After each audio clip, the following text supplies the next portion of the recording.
open the door and be like, "Hey, new dog, have fun." Warning. Yeah, Do not do that. That's a bad idea. Okay.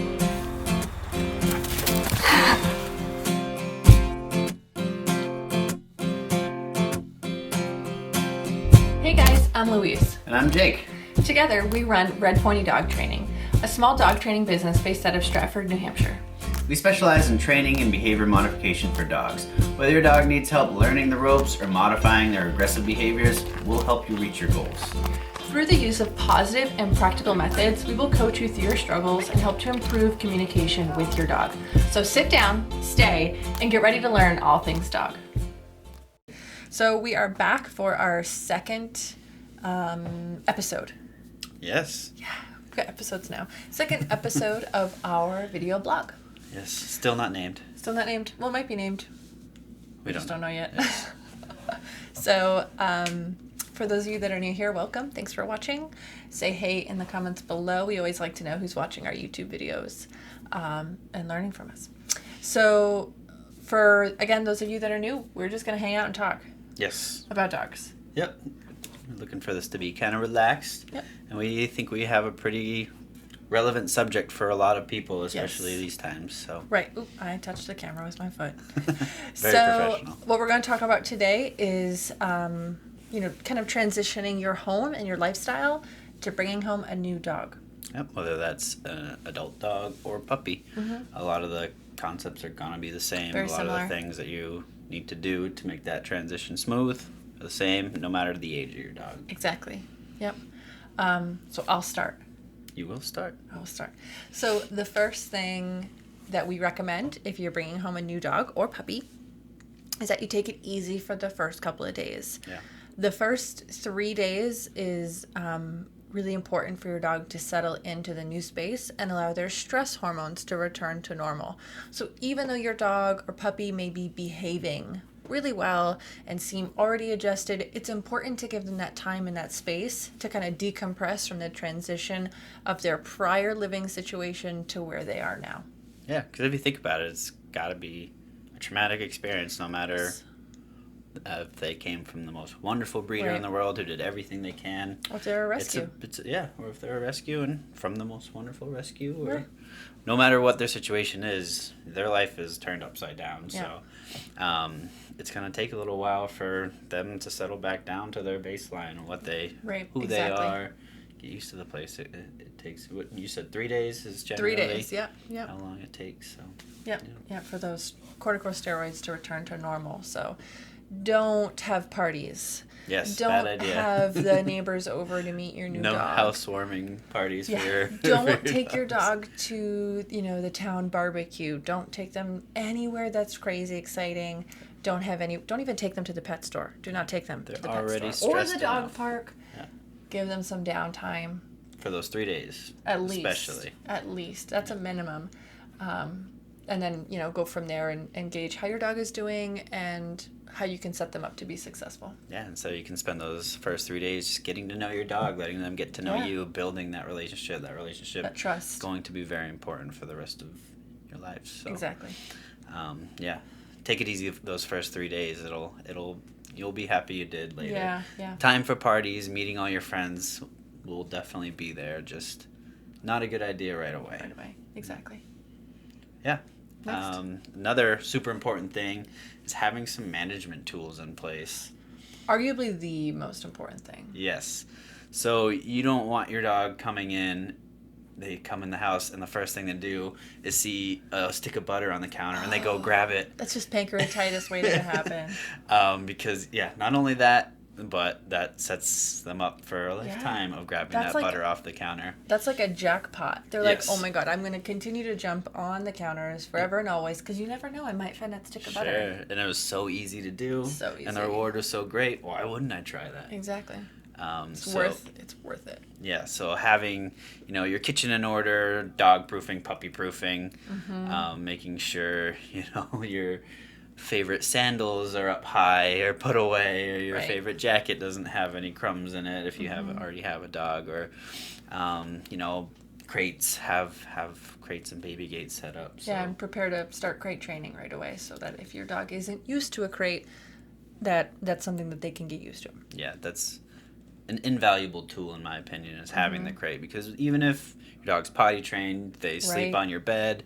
Someday they might have to go to the vet, and if they're put into a crate at the vet and they're not So used scary. to it, that's already scary. And then being put in the crate could be a way for them to relax and feel more safe.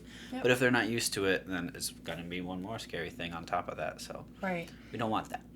So yeah, like Jake was saying, crates and baby gates, but also X pens or exercise pens. Definitely. So you can restrict your dog's access within your home very easily that way, even if you have an open concept house. Yeah. Freedom is an opportunity that is earned. Yes. And like Jake was saying, if you bring your dog in and they are like, where's the fun? Where's the cat? Where's the garbage? Where's the garbage can? Let's find it in all the wrong ways. Yes. You can give them an on-leash tour of the place. Definitely. But then, okay, here's your room or here's your space, and this is where your success station is, your crate, your toys, your water bowl. Even if it's an adult dog, you can restrict their access so that they aren't learning that they can piddle in the back room, or that if they tear up a pillow in the spare bedroom, you don't know about it until much, much later. So restrict that access so that you can give them freedom once they've earned that over time. Yeah. It'll just be helpful for your relationship. You wait for that trust to build. Trust Right. doesn't happen right away, and it takes a Exactly. little bit of time. So. Right. Yeah. That and that's not fun. You don't want to bring home a new dog and then be like calling the shelter 3 days later because they've just destroyed your carpet. Yes. It's going to happen. Just set them up so that they don't do it. Right. Yep. Yeah. The more that you can do to help that dog out, the better it's gonna be. Right. And Louise mentioned X pens. There's such a great tool because they can be mobile. Yeah. You can easily move them. So maybe you have an office and you want your dog hanging out in the office. You can, Bring it with you. Yeah. Bring the X pen, Wherever set it your up. paperwork is, put the X pen around that, so there's no chance of them getting into that, or Yep. in the kitchen, if whatever. They're a really good tool to have for a new dog. Definitely. Well, I don't know how we'd live without our X pen. Monzo would eat a lot of sponges. A lot of kitchen that's for sponges, sure. yes. Our dog's weird, and he Likes Yeah. the kitchen sponge. He doesn't eat it, he just shreds it. But now we just can block off his access to the kitchen with an X pen when we Yes. can't supervise him. We don't even use the same sponge anymore, but I don't think he would anymore. But it's not a gamble I'm willing to Yeah, make. not worth finding out. Right, exactly. Yep. Yeah. And then, that's a dog who we've known for years. Yeah. And so a dog that you've known for a couple hours. Yeah, you you're gonna- definitely haven't earned that freedom yet. Right, right. Absolutely. Number 3 is make a plan. I know this one sounds obvious, but you have a new dog coming into your home. They have needs that you need to make sure that you are meeting. And one of those is exercise. So if you're bringing home a dog on Friday afternoon, you have Saturday and Sunday off to support them. What happens when the work week starts again? Know what you're doing on Yeah. Monday. Whether that is you coming home on your lunch break to make sure they get an opportunity to go to the bathroom, or if you have a neighbor coming over, make sure that your neighbor has time to meet the dog long before that interaction happens. You don't want them walking into a strange dog and hoping things go well. You definitely don't want that to happen. That does not sound like a good idea. And if you do have to crate your dog when you leave, make sure that you're crating them on the times before you have to leave so they're set up. Right. You got to make that plan ahead of time. So understand kind of what your course of action is going to be, and set your dog up so that they have exposure to that before it happens. Right. And once again, like if you're, especially with a puppy or any new dog, shouldn't have free roam at your house, Yes. You don't know what's going to happen. Especially if you're leaving. Yes. So if the first time that they see the inside of a crate, that you then put them in the Leave, crate and yeah. then leave for work, you're going to have a hard time getting them back in that crate, more likely than not. So Yeah. taking that time and getting them used to it before you need it is super, super important. Right. Exactly. I'm going to be very happy you did. Yeah, absolutely. Yeah. The other thing that can be really helpful is having a lot of occupier toys Yes. filled and ready to go. These are some of our So- favorite things in the world. Like, I don't know what I'd do without them. So that could be a snuffle mat, a lick mat. It could be a Kong frozen in the freezer, ready to go. it could be bully sticks or trachea or cow ears. If your dog has a lot of energy and you're adjusting your lifestyle and schedule to meet that, it's going to be a change for you as well. And that's okay, but be prepared with some backup so that you don't lose your mind. Yes. So if, like Jake's saying, you want to sit in your home office while you catch up on some work and you need to have your dog with you so you can supervise them. Everybody's on Zoom calls these days. And they're just whining in the room with you and you're like, I don't have time to take you out. What have I done? You can go and get the snuffle mat and give your dog something to do. You could grab a Kong in the freezer, ready to go, and you can fill your Kong with peanut butter, canned pumpkin, yogurt, spray cheese. You can mix all that together, make a conglomerate. Yeah, right. And freeze it so it lasts your dog a little bit longer. But also keep in mind that if you're adopting a new dog, just be cognizant of whether or not they have any resource issues. Any rescue or shelter that you get your dog from should have noticed that ahead of time. So make sure you're being aware of any issues that they may have so you can set them up for success if you do give them something of value like that. Yep. One more thing to think about. There's more. There's always more. There's always more, yeah. But is if you already have a dog at home. Oh. And yeah. So learning ways to really properly greet. Like a great thing to do is go check out some dog body language videos. Yes. So you know how that greeting's really going. You never want to just have your current dog in the home, open the door and be like, hey, new dog, have fun. Warning. Yeah, Do not do that. That's a bad idea. So going somewhere neutral, whether that maybe is the dog park or take them out on a walk, preferably. I'd rather the walk more. I'm just going to say that if you do have them meet at the dog park, make sure there aren't other dogs there. Yeah. Like just use the area, but not if there's other strange dogs there.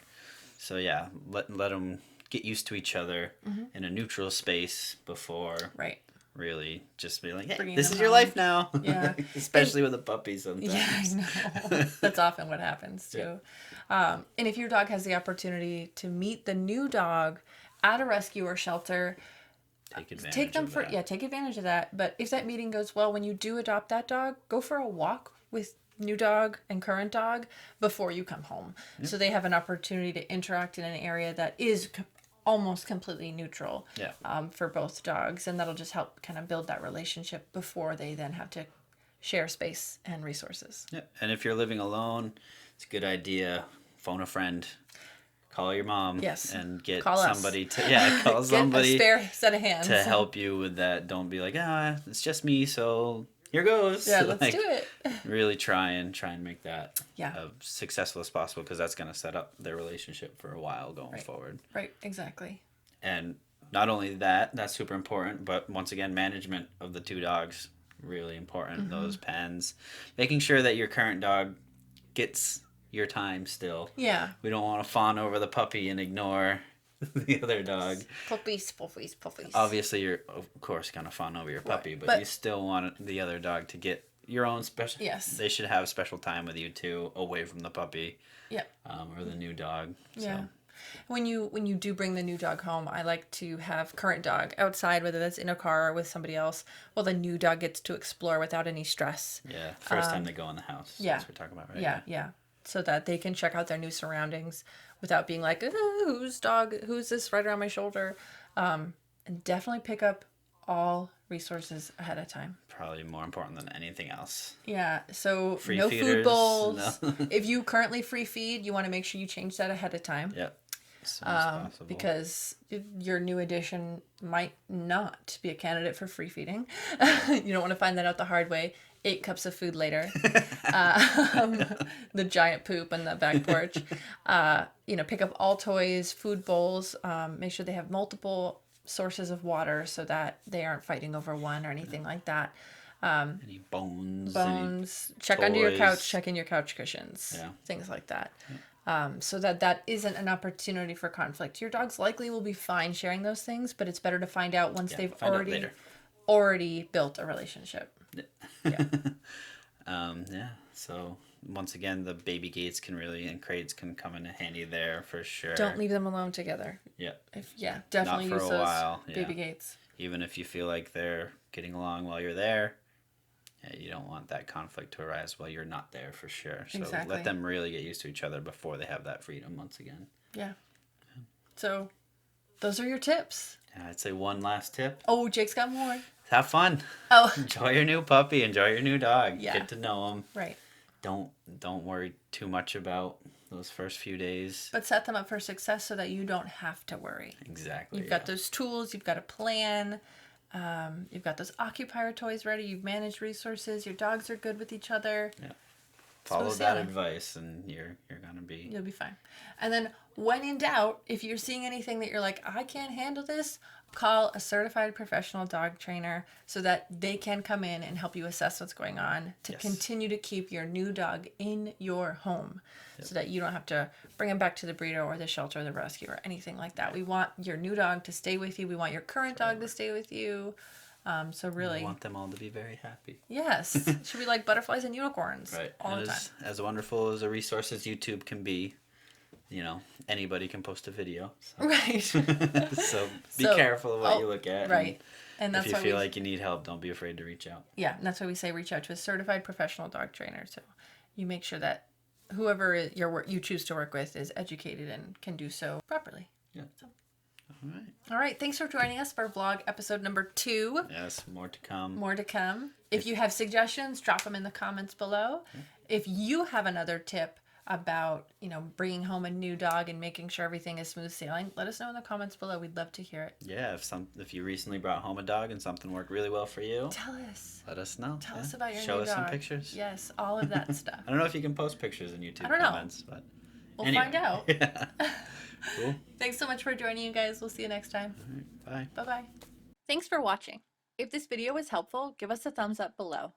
If you feel you or your dog learned something, hit the subscribe button for more videos just like this. And if you're looking for more dog training tips, be sure to check out our blog at redpointydog.com.